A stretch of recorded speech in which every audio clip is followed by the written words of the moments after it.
세 번째 선교학교에 오신 여러분 감사합니다. 교재 15페이지를 중심으로 선교학교 세 번째 강의를 시작하겠습니다.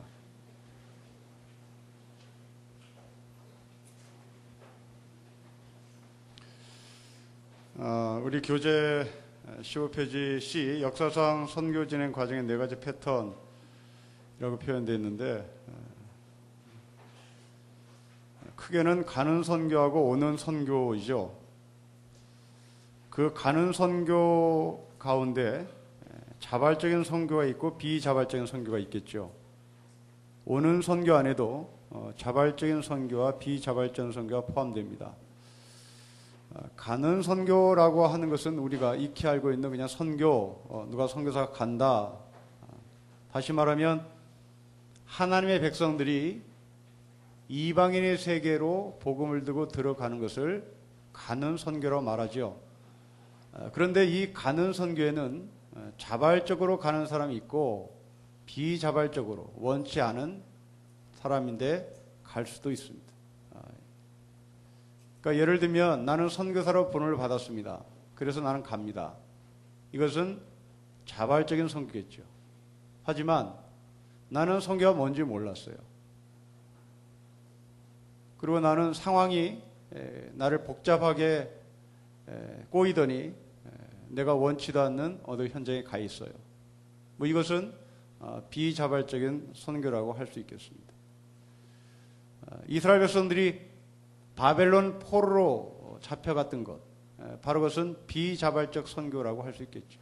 자기네들이 원하지도 않았는데 그 바벨론의 포로로 잡혀가 거기서 유대인의 삶을 산 것, 그것은 곧 그 바벨론 사람들에게 하나님의 백성이 누군지 가르쳐주는 기회로 하나님께서 삼으셨을 것이라고 봅니다. 오는 선교도 마찬가지죠. 오는 선교도 자발적으로 오는 사람이 있고 비자발적으로 오는 사람이 있는데, 이 자발적으로 오는 사람, 지금 우리 한국 사회를 얘기하면 유학생들이죠. 이 유학생들이 한국을 찾아옵니다. 공부를 하러 찾아오다가 우연찮게 교회라는 곳을 알거나 아니면 기독교라고 하는 복음을 듣기 시작하죠. 또한 이 오는 선교 가운데 비자발적 선교의 영역 속에 있는 사람이 있습니다. 아마 그들은 난민들입니다. 북한에서 탈북한 사람들, 또 세계 곳곳에서 난민 신청을 해서 자기가 가고 싶은 나라에 이제 가는 그런 사람들인데, 지금 통계에 보면 그 난민들이 되게 둘로 나누잖아요. 정치 난민하고 종교 난민들인데, 이 정치 난민과 종교 난민이 통계가 잡혔습니다. 올해 통계인데요. 550만 명이 이 지구상에 존재하는데, 가장 많은 난민 신청을 한 사람이 시리아 사람들인데 400만 명이 난민 신청을 했답니다. 우리나라의 난민 신청을 한 나라가 최초로 에티오피아 사람이 2001년에 정식 난민 신청을 해서 우리나라 당국에서 허락을 해준 그런 케이스입니다. 그 2001년부터 지금 끊임없이 난민들이 우리나라에 난민 신청을 하는데, 통계가 잡혔더라고요. 2014년까지 471명이 우리나라에 난민 신청을 했는데, 그 중에 가장 많은 사람이 난민 신청한 나라가 미얀마 153명, 2위가 방글라데시 77명, 에티오피아 65명, 콩고 31명, 파키스탄 23명, 이란 21명, 우간다 12명. 굉장히 많은 사람이 우리나라에 난민을 신청하고 있는 건데 우리는 모르는 거죠. 자, 그러면 우리는 왜 이렇게 가는 선교, 오는 선교를 배워야 할까? 그리고 왜 기독교는 선교를 해야 할까? 이제 왜 선교를 해야 하는가라고 하는 이 질문에 이제 도표를, 그림을 보면서 한 번씩 보겠습니다. 여러분, 사람은 그 생각이 그 행동을 하게 하거든요. 여러분들 머릿속에 빨갱이가 있으면 빨갱이 행동을 합니다. 여러분들 머릿속에 민주주의가 있으면 민주주의의 삶을 살죠. 여러분들 머릿속에 불교인의 사고를 갖고 있으면 불교인의 행동을 하고, 여러분들이 기독교인의 사고가 머릿속에 있으면 기독교인의 삶을 살죠. 행동을 하죠. 그러니까 이 행동은 머리에서 지시하는 거잖아요. 그러니까 머리에서 여러분들이 지시를 받는데 그 머리에 무슨 생각이 있는가, 이것을 이제 세계관이라고 표현하는데, 이 종교의 영역에서 세계관은 크게 둘로 나뉩니다. 하나는 순환적 세계관이에요. 돌고 도는 겁니다. 이 돌고 도는 세계관은 선교를 해야 할 당위성이 없어요. 내가 사람으로 태어났다가 때로는 소로 태어날 수도 있고, 또 소로 태어났다가 그 소가 정말 열심히 주인에게 순종을 해서 사람으로 태어날 수 있고, 또 그 사람으로 태어났다가 개로 태어날 수도 있고, 개에서 돼지로 태어날 수 있고, 때문에 이 순환적 세계관은 선교에 대한 의미가 아예 없습니다. 그러니까 당신이 영원토록 이 땅에서 순환되면서 사는 존재니까, 다만 이것이 인간의 모습으로냐 개의 모습으로냐 나타나는 양태는 다르지만 어차피 당신은 돌고 도는 삶을 사는 사람이니까 선교에 대해서는 별로 말할 이유도 없고 말할 가치가 없는 거죠. 그런데 이 종말적 세계관, 이게 기독교 세계관인데요. 이 기독교 세계관은 출발이 있습니다. 그 출발이 마지막 꼬리점까지 가야 되는 그런 세계관이죠. 사도행전 1장 8절 말씀처럼 너희는 예루살렘과 온 유대와 사마리아 땅끝, 그 땅끝까지 복음을 전할 때 성경 문자 그대로 표현하면 바로 그때가 온다, 바로 종말이 온다라는 것이거든요. 그래서 여러분들의 세계관이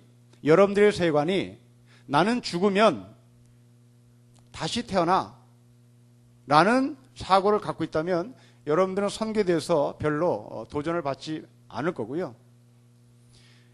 내가 출발해서 내 삶이 닿을 때까지 나는 죽고 이제 나는 더 이상 이 지구상에 존재하지 않아 라고 하는 이 긴박한 종말감을 가질 때 옆을 돌아다보고 그 옆에 계신 남편이, 아내가, 자식이, 그리고 더 나가서 옆에 있는 열방의 족속이 예수를 믿지 않는 것 때문에 우리는 마음이 아프고 또한 그래서 선교를 하게 되는 것이죠.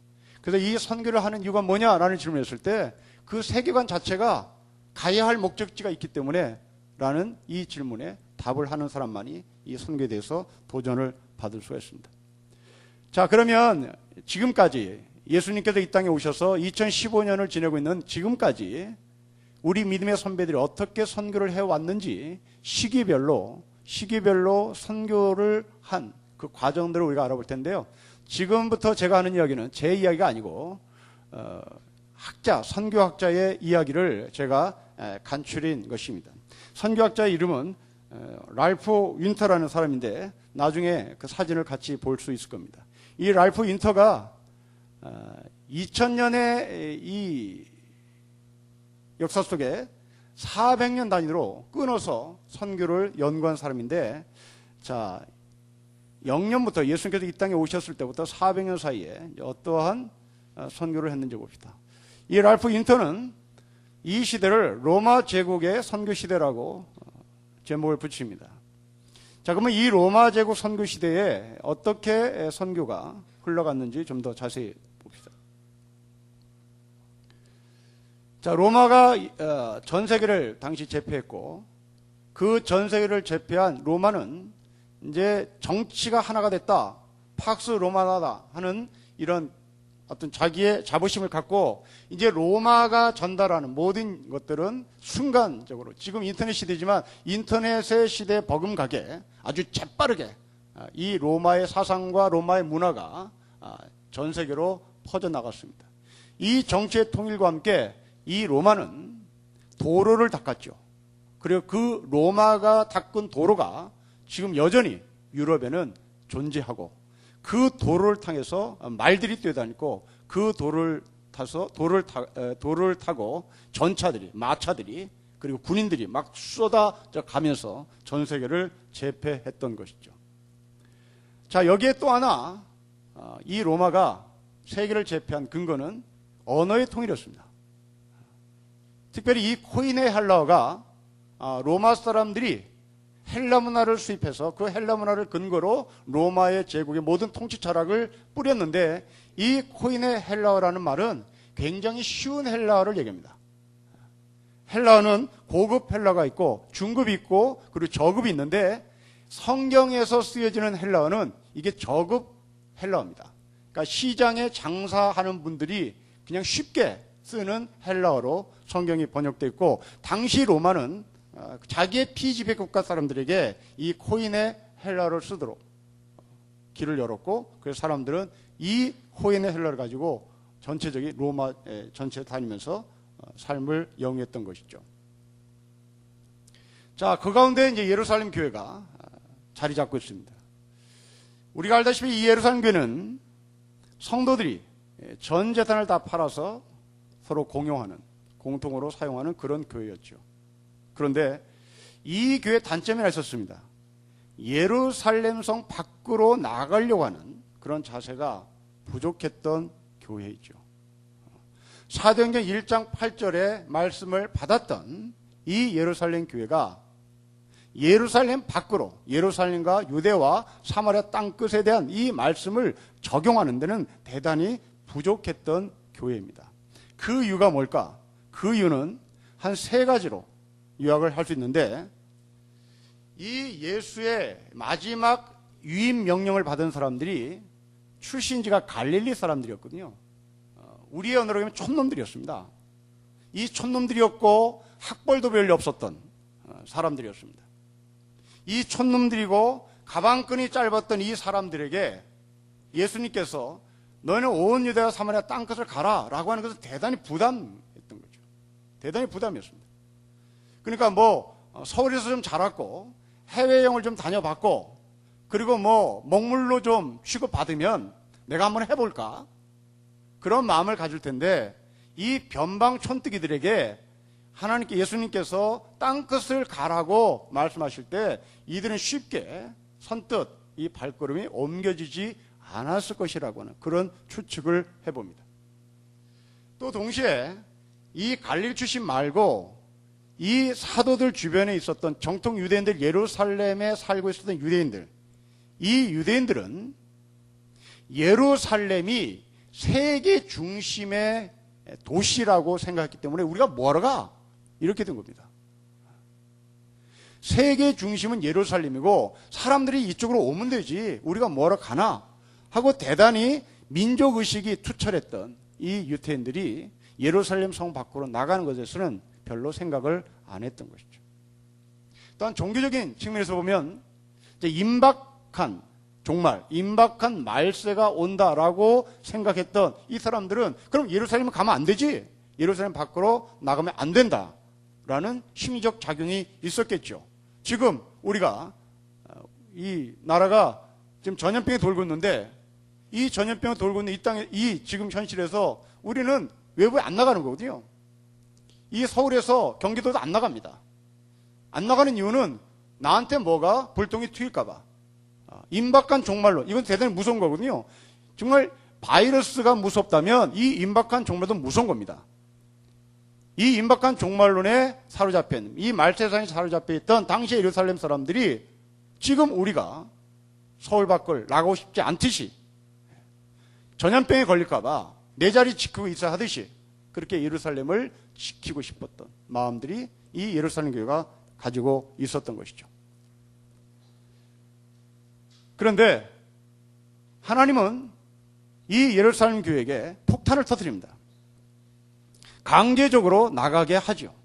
그 강제적으로 나가게 된 동기 중에 하나가 바로 스데반의 죽음을 계기로, 이 스데반의 죽음을 터닝포인트로 이제 예루살렘 사람들이 사마리아로, 유대로 사마리아로 땅끝으로 가는 과정을 봅니다. 자, 여러분, 스데반은 어떤 사람이냐면 헬라파 유대인입니다. 대단히 급진적인 사람이고요, 진보적인 사람으로 분류합니다.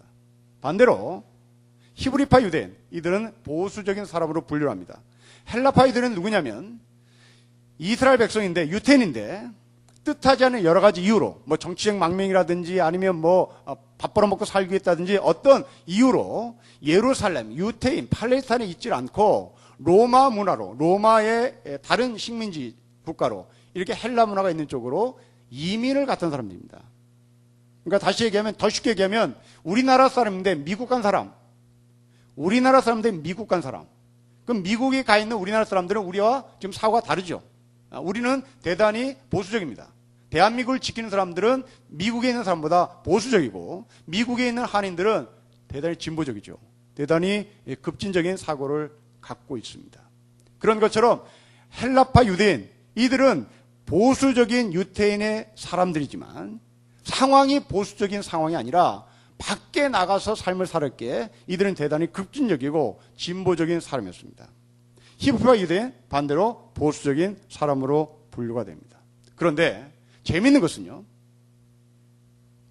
바울이 이 스데반을 죽이는 데 참여합니다. 그런데 놀랍게도 이 바울은 다소의 시민으로 로마의 시민권을 갖고 있었던 사람입니다. 근데 이 다소라고 하는 곳이 이스라엘이 아니라 지금 터키 지방이거든요. 그렇다면 이 사람은 유대인 헬라파인가, 히브리파 유대인인가, 헬라파 유대인가? 어디 유대인이죠? 헬라파 유대인이죠. 헬라파 유대인이면 대단히 진보적인 사고를 갖고 있어야 될 사람인데 이 사람이 의외로 대단히 보수적인 사고를 갖고 있었던 사람입니다. 그래서 예수를 믿는 사람들 다 죽여야 된다. 해외에 나와서 유학을 한 이 바울이 자기 민족이 갖고 있는 유대교를 향해서 저항하는 유대교에 대해서 빠져나온 사람들에 대해서 증오를 합니다. 대단히 놀라운 일입니다. 예루살렘을 한 번도 떠나지 않았다면 우리는 이 바울이 예수 믿는 사람에서 증오하는 것이 이해가 될 텐데 이 바울은 유학파입니다. 해외 먹물이에요. 해외 물을 먹은 사람입니다. 근데 해외 물을 먹은 이 사람이 예수 믿는 사람을 죽이고 싶은 증오심에 불탑니다. 그래서 진보적인 유대인들을 이 보수적인 유대인 바울이 핍박을 하죠. 결국 죽습니다. 이 스데반이 죽자 예수 믿는 사람들이 다 산지사방으로 흩어지죠. 자, 그 가운데 이제 바울이 이제 회심을 합니다. 보수적인 유태인입니다. 헬라 문화를 몸에 이미 습득한 사람입니다. 이 사람은 우수한 율법학자입니다. 그러니까 저는 추측합니다. 해외 유학파인데 상당히 개방적인 사람일진데 이 개방적인 바울이 왜 그렇게 보수적일까? 그 이유는 여기서 찾아낼 수 있습니다. 우수한 율법학자. 이건 뭘 요구하죠? 출세지향적 사고의 삶을 갖고 있었던 사람입니다. 자기의 똑똑함을 출세를 위해서 써먹으려고 했던 거죠. 자기의 똑똑함을 우수한 율법학자의 반열에 그리고 더 나가서 산헤드린 의회 의원이 되고 싶었던 그런 욕심, 욕망, 바로 이런 생각으로 똘똘 뭉친 사람이 바로 바울이었습니다. 그리고 이 사람은 로마의 시민권을 들고 있었던, 요즘 우리의 나라로 하면 미국 패스포트를 들고 있었던 그런 막강한 사람이었습니다. 그런데 이 사람이 정말 좋은 점이 있습니다. 천막 기술을 갖고 있었던 사람이죠. 선교사로 나가서 남한테 빌붙어서 돈을 얻어 선교비로 사용한 것이 아니라 이 사람은 자기가 노동을 해서 선교비를 벌어 선교비를 썼는데, 여러분 이것은 이 바울이 정통 율법을 제대로 공부했던 사람인 것을 반증합니다. 다시 말하면 유태인들은요, 노동자들에게 노동을 가르치는 것으로 끝나는 게 아니라 유대인들의 교육 커리큘럼 안에, 유대인들의 교육 내용 가운데는 제 아무리 박사 할아버지라 할지라도, 박사 위에 또 박사고 모든 박사를 다 걸머졌다 할지라도, 엘리트라 할지라도, 먹물이라 할지라도, 최고의 먹물이라 할지라도 반드시 공부해야 될 내용 하나가 노동이었습니다. 이게 굉장히 부러운 민족입니다. 책을 보는 사람에게 너는 책만 봐서는 안 돼. 반드시 노동하는, 육체 노동하는 법을 반드시 배우도록 나라가 요구합니다. 자, 여러분, 왜 그럴까? 왜 이 유대인들은 지금도 엘리트들에게 너희는 책만 보면 돼, 너희는 원리만 제공하면 돼, 너희는 지식만 우리에게 알려주면 돼 라고 말하지 않고 왜 노동에 대한 이 가치를, 육체 노동에 대한 이 가치를 그렇게 소중히 여길까? 그 이유는요, 하나님 때문에 그렇습니다. 여러분, 하나님은 노동하시는 하나님입니다. 하나님은 에덴 동네에서 흙으로 사람을 빚으신 노동하시는 하나님이시고요. 그 노동하시는 하나님이 이 역사 속으로 오신 분이 예수님이신데 그 예수님이 먹물이 아니라 육체 노동자입니다. 그러니 이 하나님이 누군가를 가리키기 위해서 이스라엘 백성들은 노동의 하나님, 육체 노동의 하나님, 그리고 그 육체 노동의 하나님이 이 땅에 사람으로 오신 예수, 그 예수가 글쟁이가 아니라 그 예수는 노동을 하는 목수였고, 그리고 이 노동하는 자들과 함께 3년의 공생애를 했던 것이죠. 이 바울이 선교를 합니다. 일정한 지역을 중심으로 집중적으로 선교를 하죠. 그래서 여러분들이 사도행전을 보면 사도 바울은 에베소를 갔다 또 한 번 가고 이렇게 자기가 다녔던 도시를 반드시 또 가서 확인하고 또 확인하는 그런 집중적인 선교 정책을 피고 동시에 도시 중심으로 선교를 합니다. 그 이유는 당시 이 도시라고 하는 것은 로마가 닦아놓은 길이 있다는 것이고요. 이 로마가 닦아온 길을 통해서 모든 물자들이 아주 신속하게 빠져나가기 때문에 거기에 학문도 빠져나가고 거기에 모든 기술도 같이 동행하기 때문에 이 사도 바울이 복음을 효과적으로 전달할 수 있는 좋은 방법은 바로 로마가 거점 도시로 만들어 놓은 아주 좋은 도시, 큰 도시, 그리고 길이 잘 닦인 바로 그곳에 베이스 캠프를 치고 거기서 복음을 전했던 것입니다. 특별히 그 도시에 가면 사도 바울은 반드시 회당을 찾아갔는데요. 여러분, 이 회당은 성전을 대신해서 유대인들의 성전은 예루살렘 하나밖에 없으니까 그 예루살렘으로 1년에 한 번 오긴 와야 되는데 나머지 1년에 한 번 오는 것 말고 나머지는 예루살렘에 올 수 없고 길이 너무나 멀고 경비가 많이 드니 유대인들은 각자 자기가 처해 있는 처소에 회당을 만듭니다. 그런데 성경에 보면 이 회당에는 세 종류의 사람으로 구성이 되어 있습니다. 그 세 종류의 사람은 유대인입니다. 하나는 하나님을 경외하는 사람입니다. 그리고 또 하나는 이방인입니다. 자, 우리는 유대인, 이방인은 이해를 하는데 하나님을 경외하는 사람이 누굴까? 이게 궁금해집니다. 여러분, 이 하나님을 경외하는 사람이 누구냐면 유대인이 아니고요.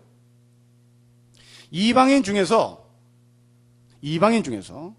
내가 유대교의 하나님을 믿고 싶습니다 라고 의사표현을 한 사람입니다. 그 의사표현을 한 사람들, 바로 이들에게 유대인들이 요구하는 게 있습니다. 너가 유대교인이 된다면, 너가 유대교의 하나님을 믿고 싶다면 할례를 받아야 한다. 그 할례를 받아야만 유대인들은 이방인들을 유대인의 카테고리 안에, 유대인의 범주 안에 집어넣어주는 거군요. 그래서 이 하나님을 경외하는 사람이 누구냐면 할례를 받은 사람들입니다. 할례를 받은 이방인, 이렇게 부르면 됩니다. 할례를 받은 이방인.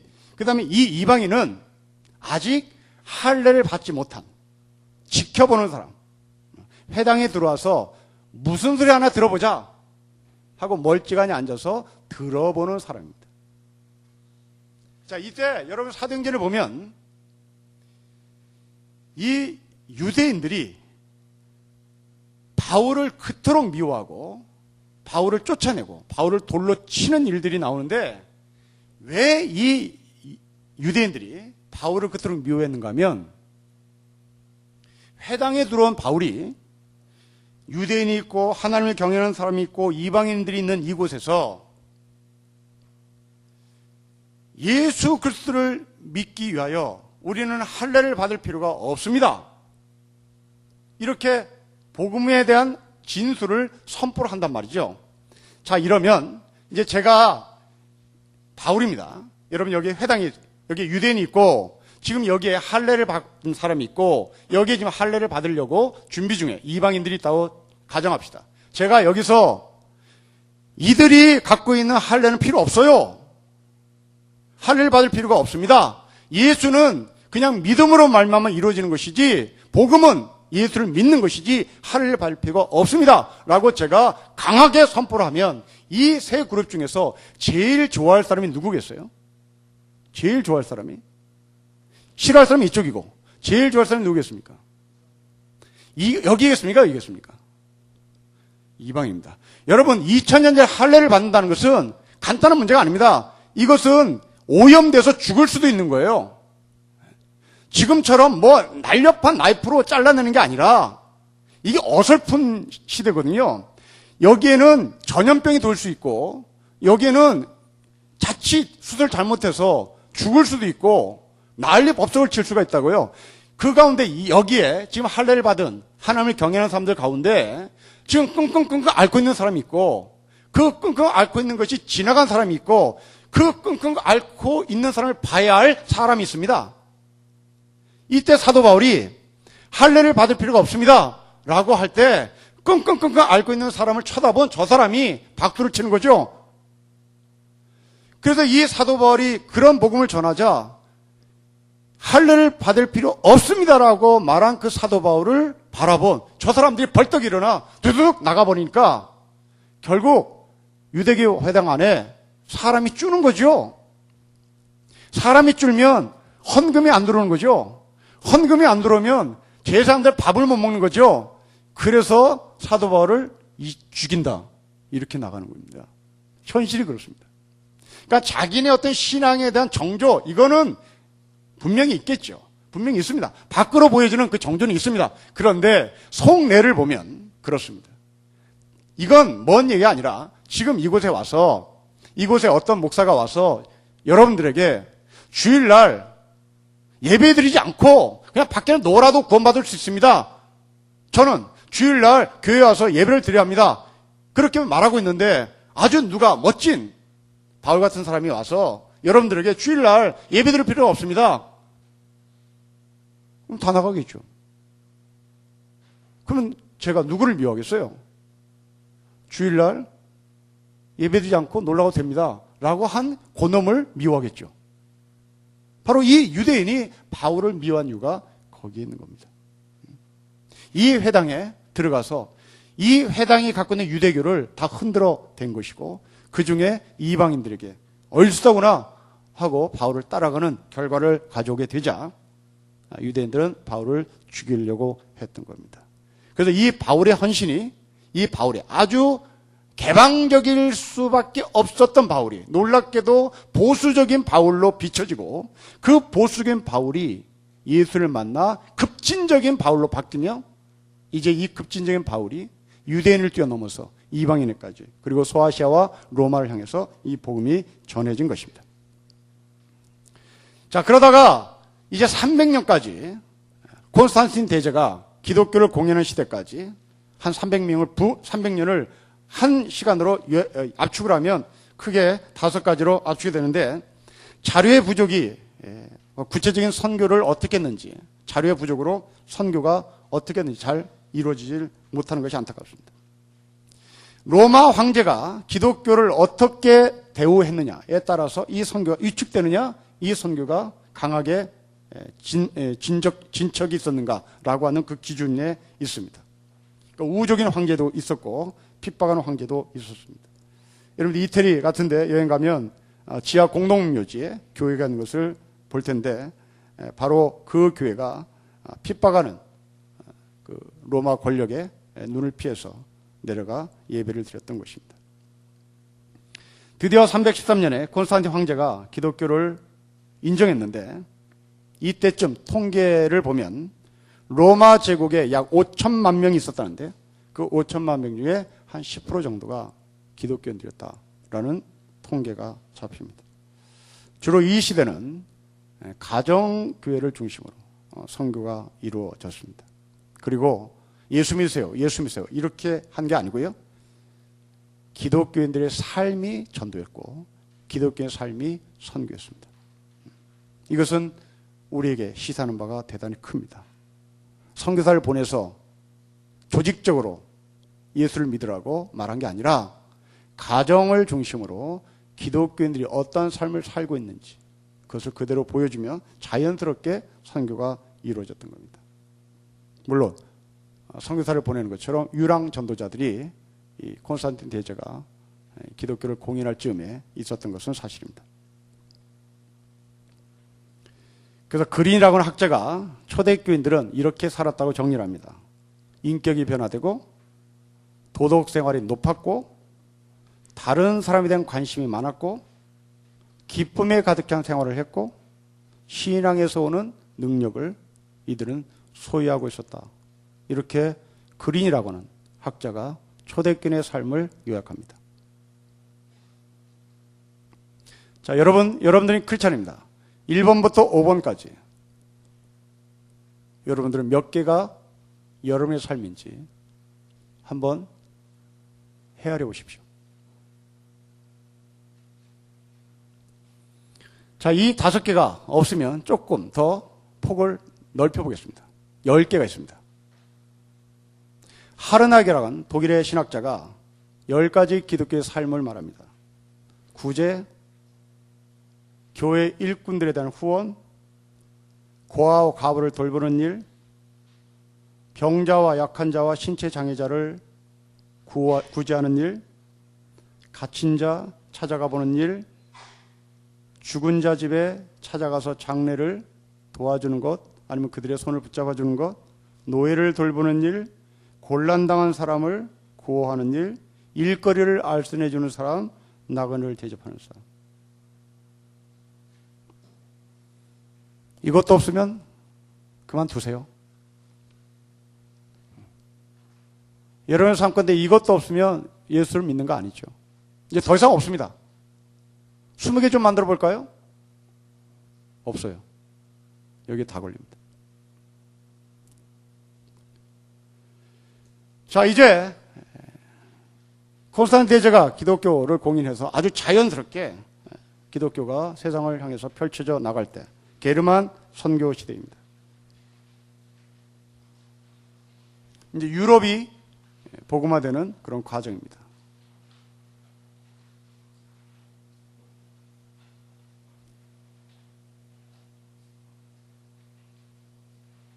자, 우리가 알다시피 바울이 마게도니아 환상을 보고 빌립보 지역으로 배를 타고 들어갑니다.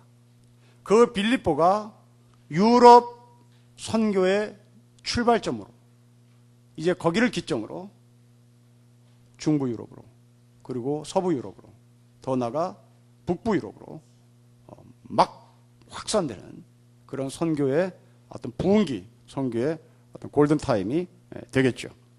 이때 한 인물이 있습니다. 여러분, 아일랜드의 사도 패트리라는 사람인데요. 해적들에게 납치돼서 6년 동안 아일랜드 가서 양치기 생활합니다. 거기서 기독교를 알아요. 아일랜드를 탈출해서 영국 자기 집으로 돌아왔는데 바울 같은 경우를 합니다. 바울이 마게도니아 사람이 자기의 꿈에 나타나서 환상에 나타나서 우리를 와서 도와달라고 했던 이 경험을 이 패트리라는 사람이 그대로 해요. 좀 우리 가운데 와주세요. 우리 가운데 와주세요. 그 아일랜드의 사람들의 음성을 듣습니다. 그래서 이 사람이 헌신을 하고 아일랜드에 가서 수도원 운동을 펼칩니다. 그리고 교회를 조직하고 로마 교회가 당시 총본부였으니까요. 그 총본부에 아일랜드의 교회가 세워졌습니다.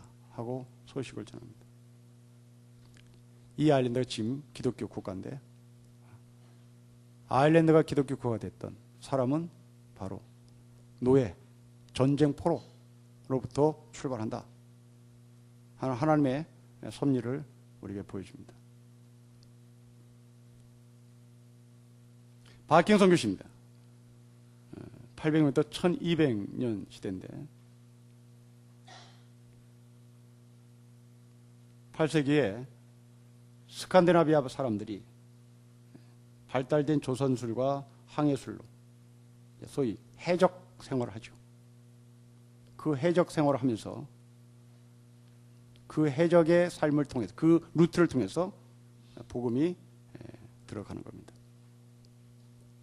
이 바이킹들은 주로 교회, 수도원 여기를 급습하고 빼앗아가고 했던 사람들입니다.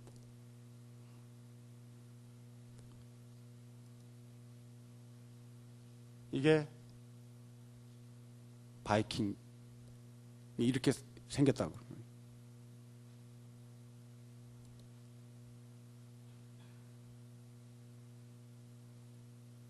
바이킹 출신인데요. 예수 믿는 사람을 만나서 이 사람이 회심을 합니다. 그래서 기독교인이 돼요. 기독교인이 되는 끝난 것이 아니라 노르웨이의 왕이 돼서 이 사람을 통하여 노르웨이라는 나라가 기독교 국가로 발돋움합니다. 해적입니다. 그러니까 노르웨이는 해적의 나라죠. 여러분들 그토록 저런 북유럽 해적 그놈들이 예수를 믿는다 이런 거죠. 그러니까 양반이 예수를 믿는다가 아니라 해적이 예수를 믿는다. 아주 나쁜 짓만 한 사람들이죠. 하나님의 섭니다. 하나님의 역사심이 이렇게 대단히 약한 자 그리고 악한 자들 이들이 예수를 믿는 것을 우리에게 보여줍니다.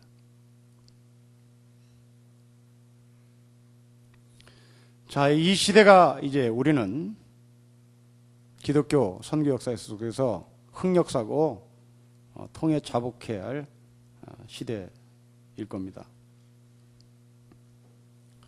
8번의 십자군 원정을 거쳐서 이슬람 사람들에게 도대체 기독교를 지긋지긋하게 만드는 기독교에서 완전히 문을 닫는 그런 오점을 찍은 시대가 바로 이 사라센 이슬람 선교 시대입니다.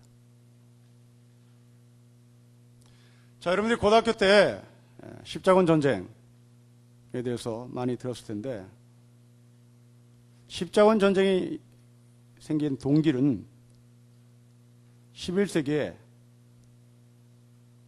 예루살렘 성지 순례자들을 투르크족이 학대를 하고 세금을 걷자 이놈들 가만 안 둬야 되겠다. 가만두면 안 되겠다. 하고 보복한 겁니다. 이 십자군 전쟁에 참여하는 사람들에게는 대단히 큰 어드밴티지를 줬는데요. 형법에 걸린 사람 지웠습니다.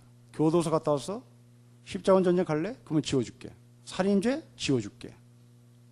강도? 지워줄게. 지워주겠다는 낚시를 딱 걸었어요. 그랬더니 여러분 십자군 전쟁에 누가 갔겠어요? 정신 제대로 박힌 사람이 안 간 거라고요.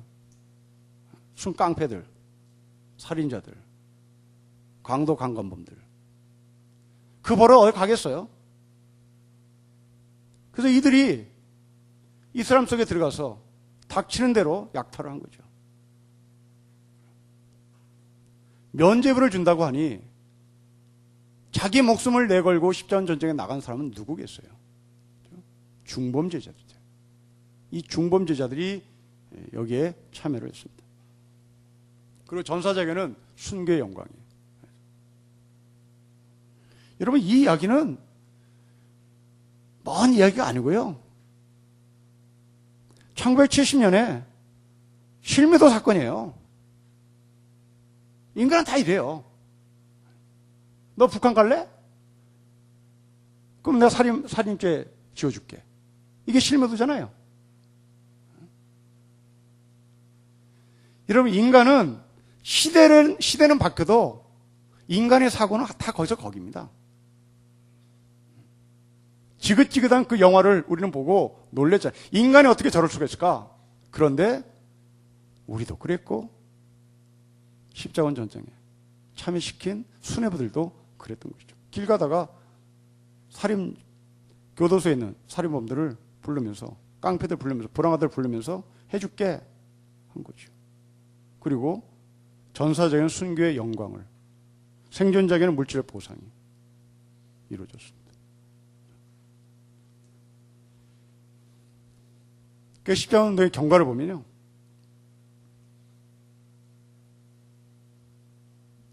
여러분 이게 지금 어떤 그림이냐면요, 이게 이제 십자군이고요,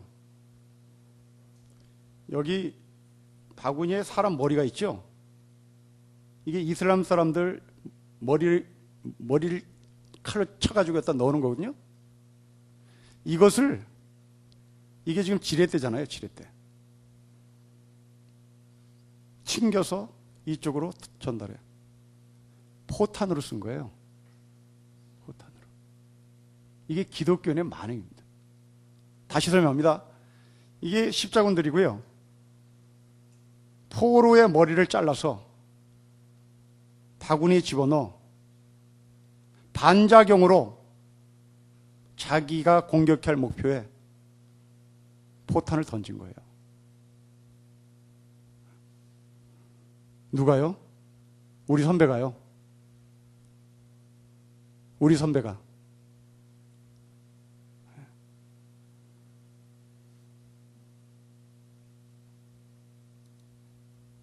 여러분, 이 그림은 어떤 그림이냐면요,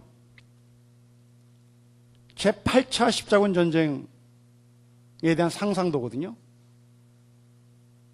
제8차 십자군 전쟁은 누가 동원됐냐면 어린아이들이 동원됐습니다. 어린아이들 3만 명. 이 어린아이들이 걷는 게 힘들잖아요. 목표 지점까지 가지도 못하고 가다가 다 죽었습니다. 배고파 죽고, 전염병 걸려 죽고, 허기져 죽고, 감기 걸려 죽고, 3만 명이 다 죽었습니다. 누가 이제 됐다고요? 우리 선배들.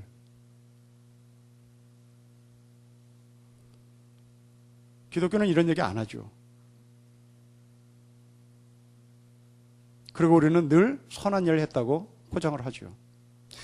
그렇게 얘기하면 할수록 세상 사람들은 니네들은 백과사전도 안 읽냐? 이렇게 되는 거죠. 니네들은 백과사전 좀 들춰봐라. 십자군 전쟁이 뭔지. 여러분, 우리의 본질을 정확히 알 때 우리가 나갈 길을 찾지요. 우리의 본질을 모르면 나갈 길을 찾을 수가 없습니다. 이때가 1212년입니다. 놀랍게도 우리나라 군부가 서울을 밀고 들어올 때가 12.12입니다. 기억하십시오. 1212년 12.12. 이건 뭘 말할까요? 이건 하나님의 메시지입니다. 기억해라. 그때 크리스찬들은 뭐 했나?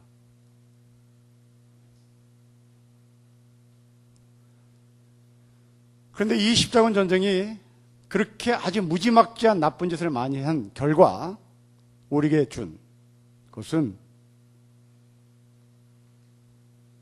특별히 2번입니다.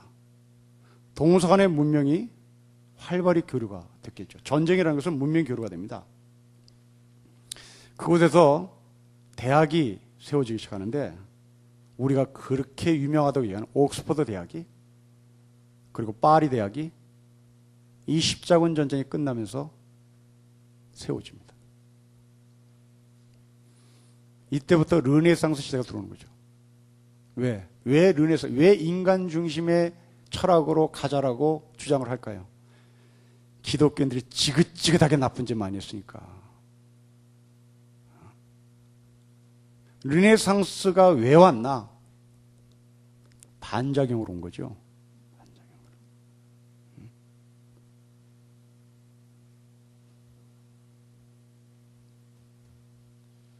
자, 이어서 근현대 시대입니다. 지금까지 종교개혁을 출발해서 오늘날까지 이르는 건데, 자, 이 르네상스 시대 인간 중심으로 가고, 그 인간 중심으로 가면서 동시에 캐톨릭은 이 르네상스에 대해서 그냥 머리를 돌리고 자기네 어떤 카테고리, 자기네의 울타리 안에 갇혀서 자기네끼리 난리 법석을 치고 온갖 못된 일은 이제 밖으로는 못하고, 십자군 전쟁 밖으로 나쁜 짓 했다면 이제는 르네상스 시대가 오자 교회가 밖으로 나쁜 짓 못하고 안에서 나쁜 짓을 할 때, 안에서 나쁜 짓을 할 때 그 안에서 나쁜 짓을 하는 것을 본 루터라는 사람이 밖으로 튕겨져 나오면서 이제 종교개혁을 일으키는 것이죠. 여러분, 세상에는 다 그렇습니다. 교회가 밖에서 나쁜 짓 하니까 밖에 있는 사람이 교회를 거부합니다. 그러자 교회는 또 살려고, 제정신 못 차리고 살려고 교권주의자들은 교회 안에서 나쁜 짓 하죠. 이 교회 안에서 나쁜 짓 하니 이제 교회 안에서 나쁜 짓 하는 사람을 향해서 반대를 하는, 개혁을 하려고 일으키는 사람들이 나오게 되는 겁니다. 바로 그 사람이 루터죠. 이렇게 생겼습니다. 이 사람은 신부였습니다. 캐톨릭 신부였던 루터가 종교개혁을 일으킵니다. 그런데 세상 일은 아무리 좋은 생각이 있다 할지라도 자기 혼자 되지는 않지요.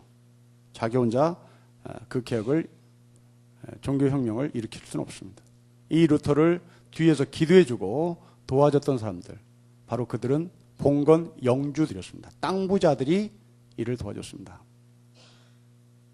그 땅 부자들, 농사주인들이 이 루터를 도와주자, 결국 또 사람이라는 것은 자기를 누가 도와줬냐에 따라서 그 사람에게 잡힐 수밖에 없잖아요. 그래서 결국 이 루터는 봉건 영주들의 후원으로 돈을 받아서 종교개혁을 일으켰고, 그 대가로 봉건 영주는 루터를 딱 종속시키려고 했지요. 그래서 이미 종속을 당했습니다. 이 종속을 당한 루터는 농민들을 사람 취급하지 않았습니다. 농민들을 무자비하게 또 죽입니다. 하나님의 이름으로.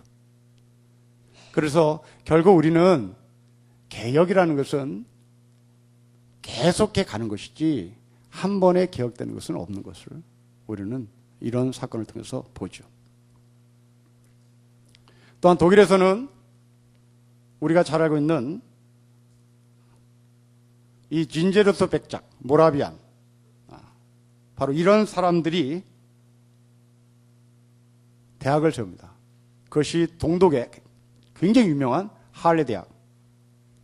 여기 루터가 이 동네에 좀 살았고요. 바로 이 할레 대학, 할레에서 굉장히 경건한 경건주의 운동들이 펼쳐지고, 그 중에 대표적인 사람이 바로 헤르만 프랑케, 진젠도르프 백작, 이런 사람들입니다. 이 진젠도르프 백작과 함께 신앙생활했던 경건주의자들, 모라비안, 이들은 목숨을 내걸고 선교를 했던 사람입니다.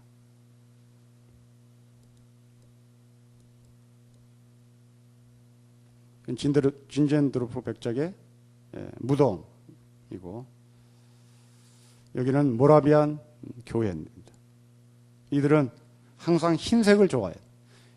사람들인데 거룩함을 추구하기 위해서 모든 색깔을 흰색으로 옷을 입고 했다는 그런 얘기가 있습니다. 우리가 잘 아는 윌리엄 캐리입니다. 제가 여러분들에게 지금까지 윌리엄 캐리, 모라비안, 백작 이런 사람들, 진젠도르프 백작 이런 사람들 이름만 거론했는데, 이 교회를 통해서 이렇게 생겼습니다. 보여줄 수 있는 기회가 된 것 같습니다. 윌리엄 캐리 노동자였습니다. 구두 수선쟁이였습니다. 제화공이었습니다.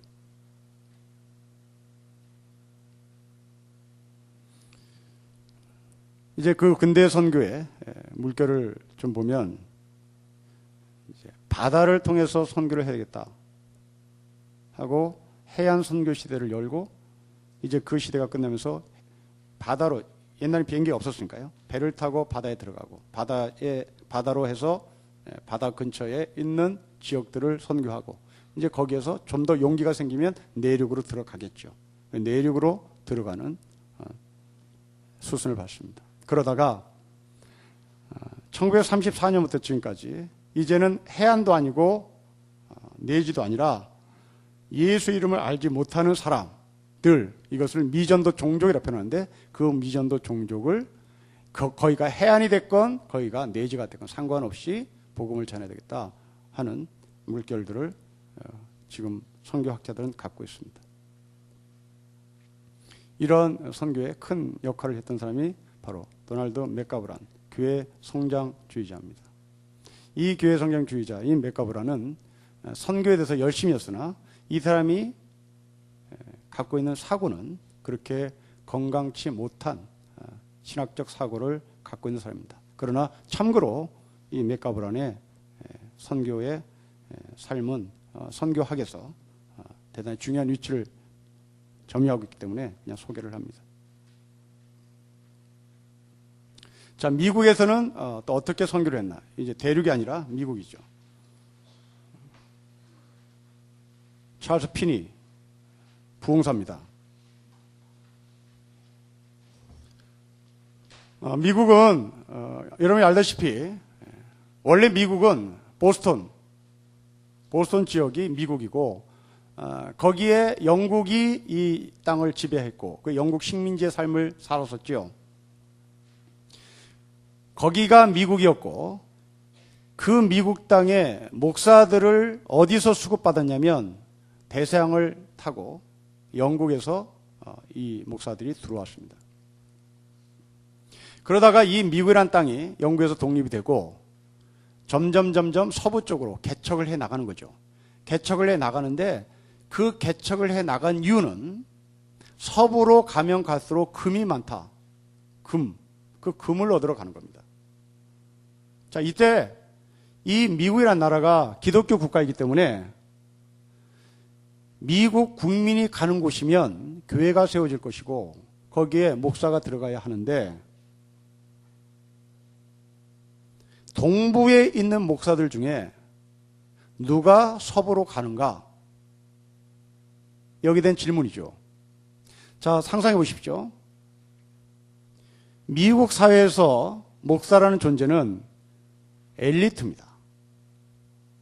우리 사회는 목사가 엘리트인지 아닌지는 잘 모르겠습니다만은 영국과 미국은 유럽도 마찬가지입니다.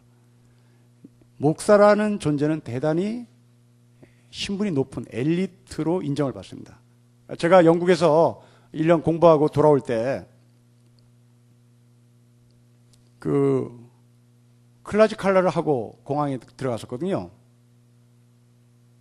근데 그때 그 맨체스터 공항에 검역이 굉장히 강화돼서 짐을 일일이 푸는 그런 분위기였어요. 근데 딸아이가 검색대에 걸렸습니다. 계속 삑삑 소리가 나는 거예요.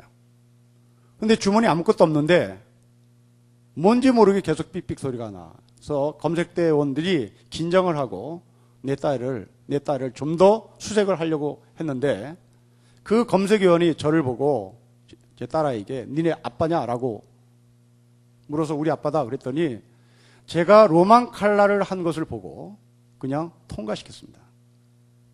그만큼 이 서구는 목사에 대한 위치가 대단히 높습니다.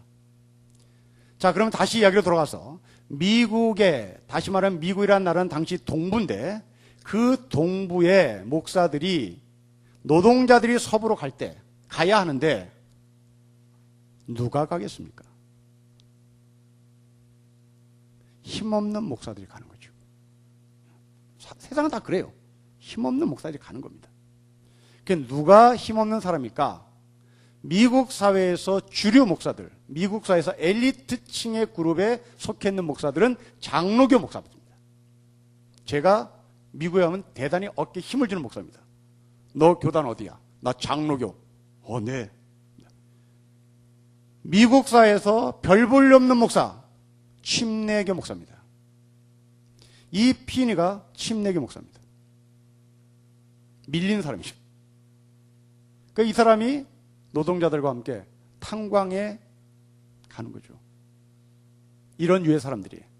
자, 그러면 여러분 침례교는 우리가 알다시피 아주 정통 신학적 근거가 별로 없는 사람들입니다. 그냥 성경 공부하고 목사가 되는 그런 신학교고요. 장로교는 대단히 깊이 있는 공부를 하는 곳입니다.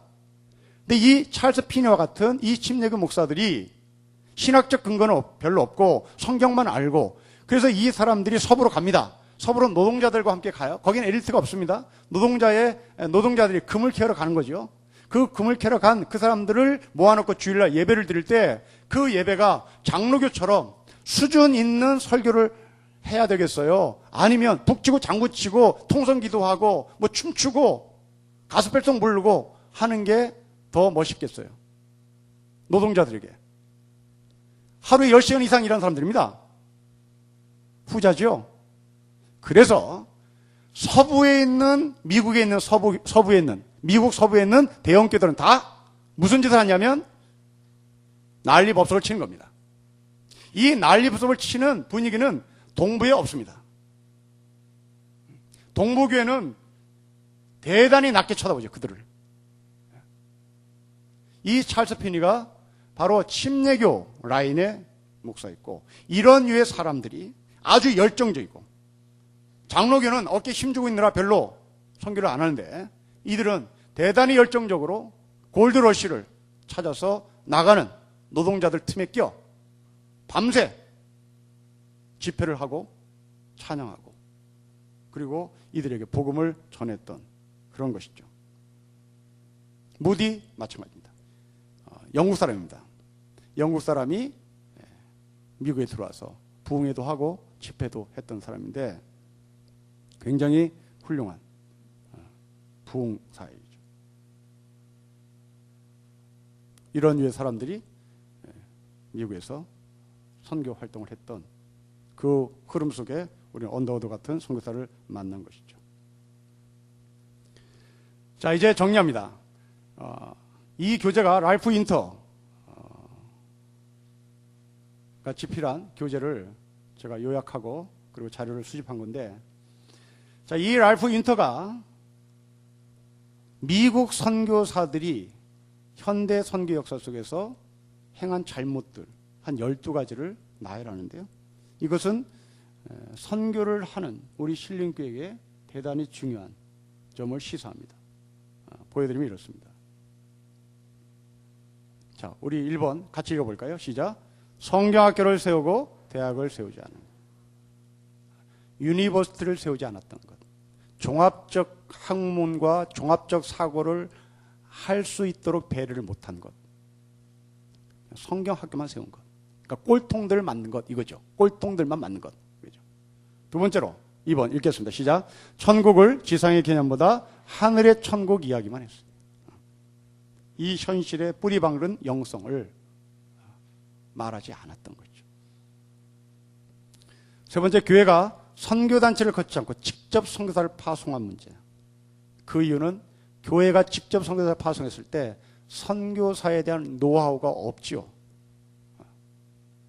선교사를 어떻게 케어할지에 대한 방법도 없지요. 그냥 보내고 끝이죠. 이런 잘못을 미국이 했습니다. 그 다음에 단기 선교에 치중하는 선교, 그냥 반짝반짝하다가 끝이 난 그런 선교의 우를 범했다 하고 지적합니다. 다 지금 우리 한국교회가 하는 말과 같아요. 선교사들이 현지에서 거룩한 삶을 놓친 거죠.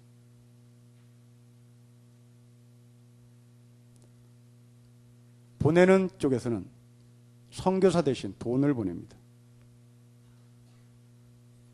장기 선교사 대신 단기 선교사를 파송하는, 그래 반짝반짝 되는 것으로 끝나는 것이죠. 비즈니스 선교의 중요성을 놓친 것, 그냥 목사 선교사만 계속 보내려고 하는 것. 전문인 선교사도 대단히 중요한데 이것을 못한 것이 미국 교회의 선교의 현실이라고 선교학자가 지적합니다. 9번 우리 한번 읽어볼까요? 시작. 병원을 세웠지만 병이면 박멸한 일을 소홀히 합니다. 무슨 말인지 여러분 잘 모르겠죠? 선교사들이 병원을 세워놓고 CEO로 눌러 앉아 있는 겁니다. 돈 버는 거죠. 세브란스? 캐톨릭? 저 캐톨릭이 병원장이 누군지 아세요? 캐톨릭 병원의 병원장? 신부입니다. 비즈니스의 귀재인 신부가 캐톨릭 병원 원장으로 앉아 있습니다. 제가 몇 년 전에 세브란스 교직원 의사들 예배 시간에 설교를 하라 그래서 갔었거든요. 예배 마치고 이제 병원장하고 거기 원목실장하고 이제 저하고 이제 차를 마시잖아요. 차를 마시면서 들은 충격적인 이야기를 합니다. 목사님 교회는 어느 병원을 가세요? 우리 뭐 보람에 뭐 중대병원, 뭐 캐톨릭 갈 거니까 가던데요. 병원장 하는 말입니다. 여러분 충격입니다. 목사님 좀 보내주세요. 고객을 잘 대접할 테니까. 저는 한 대 먹었습니다. 저분이 장로인데 고객? 환자를 고객으로 봐요. 여러분 이게 이 랄프 위터의 지적이죠. 병원을 세웠고 병원 장사하고 환자를 환자로 보는 것이 아니라 환자를 고객으로 보고 저거 얼마짜린가? 잘해줄 테니까. 그러니까 옆에 원목시장이 또 거들어요. 제 선배인데 후배 전 목사 잘해줄게.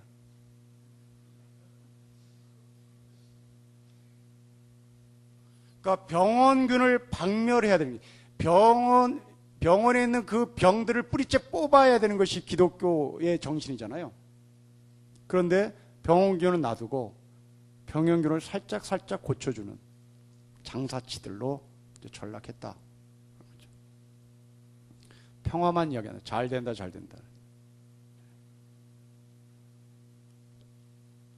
과학을 적이라고 생각하는 선교. 그러니까 서로 세상과 등지는 것입니다.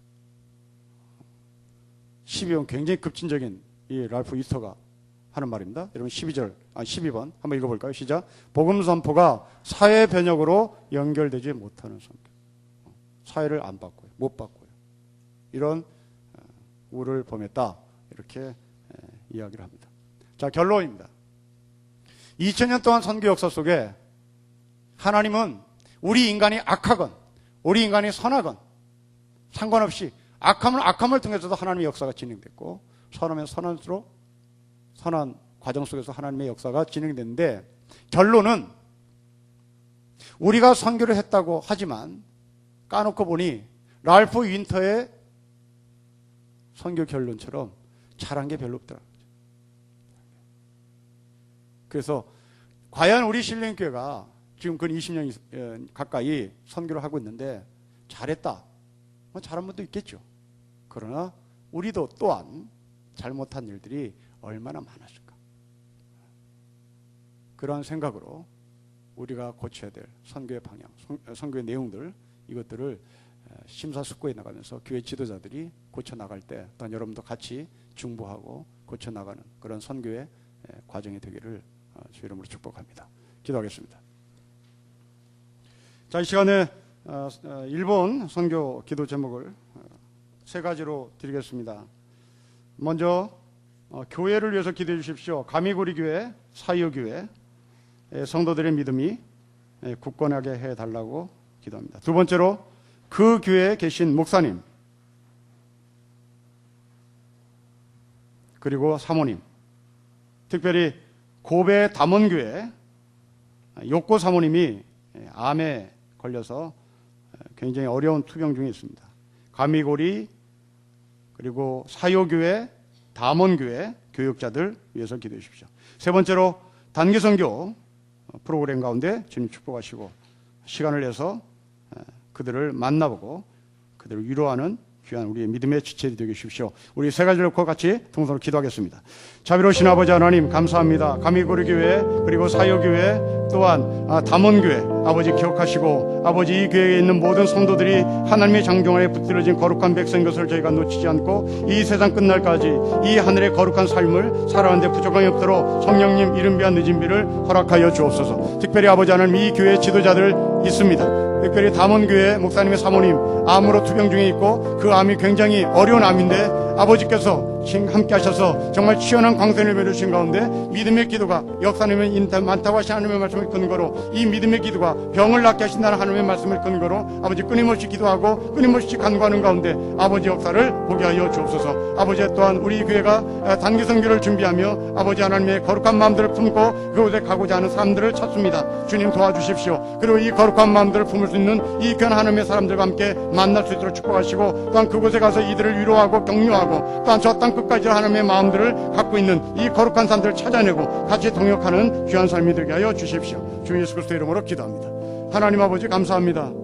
사회교회 그리고 가미고리교회 또한 담원교회 교역자들과 성도들과 그리고 담원교회 특별히 사모님 욕고 사모님을 기억하시고 축복하여 주시고 치유하는 강선을 보내주시고 믿음의 기도는 병을 낫게 하는 힘이 있다는 말씀을 근거로 기도에 끊임없이 놓치지 않을 수 있도록 축복하여 주옵소서. 아버지 여름에 우리가 또한 단기 선교를 출발합니다. 하나님의 마음을 가진 사람을 찾습니다. 하나님의 마음을 부어주시고 그 하나님의 마음을 들고 우리가 가야 할 그 목적지에 가서 위로하고 격려하고 함께 또 동역자로 묶으셔서 저 땅끝을 바라보는 거룩한 하나님의 마음을 갖게 하여 주십시오. 주 예수 그리스도의 이름으로 기도합니다. 아멘.